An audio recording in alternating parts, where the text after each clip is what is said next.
3 days into the silent treatment, Derek, my fiancé and CEO, greenlit his assistant's pitch for a self-driving road trip he expected me to flip. Like always, I didn't. A month later, he came back and saw it. I wasn't the same. He backed Molly, stole my project, and thought I'd explode. I didn't. I just helped her draft the proposal. He trashed everything I built, just so she could snag her year-end bonus. I didn't fight back. Took the blame. Took the hit. Molly was all smug. See?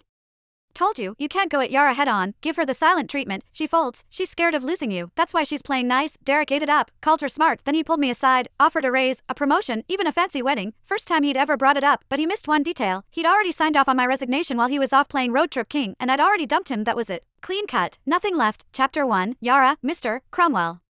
Needs this proposal ASAP. Sorry to bug you, but finish it before you head out. Molly Leach, Derek's assistant, dropped a fat stack of papers on my desk, all chipper like we were besties. I took them, got it. She wasn't done, still smiling. She threw in, Mr. Cromwell and I have a client meeting later. Just leave the docs on his desk. Oh, and tidy up his office before you go. Then she strutted off like she owned the floor. Heels clicking, mood sky high around me. The office fell quiet. My co-workers shot me that awkward look, half pity, half helpless. Everyone knew Derek Cromwell, CEO of Vantro Corp, was my fiancé. Everyone also knew he blatantly played favorites, and Molly was his number one. He'd yanked her from another firm, made her director, then handed her $1 million project I'd busted 2 months bringing in and prepping. When I pushed back, he called a team vote, thinking everyone would back him. Wrong. The whole team voted for me, except him. Molly got 1 vote. He lost it. Accused me of stirring up cliques, didn't just take the project away, he demoted me in front of everyone and slashed the salaries of the people who'd backed me. Nobody dared speak up. Later, he apologized, said didn't want it to look like favoritism, claimed Molly might feel left out. I used to believe that crap. Now? It's a joke. Molly couldn't even keep up with our interns, didn't want it to look like favoritism?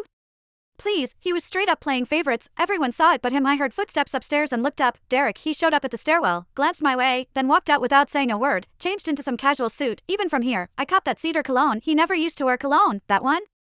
Molly's gift. Yeah, he knew exactly what he was doing. He'd been pulling this kind of stuff for years. It started after I found their goodnight texts. Couldn't stay quiet. I confronted him. Chapter 2. Derek said I was being petty. Then, like it proved some point, he used it as an excuse to make it official and moved Molly to work directly under him. The more upset I got, the harder he leaned in, dragging her to every social event, serving her food, even wiping her mouth at company dinners.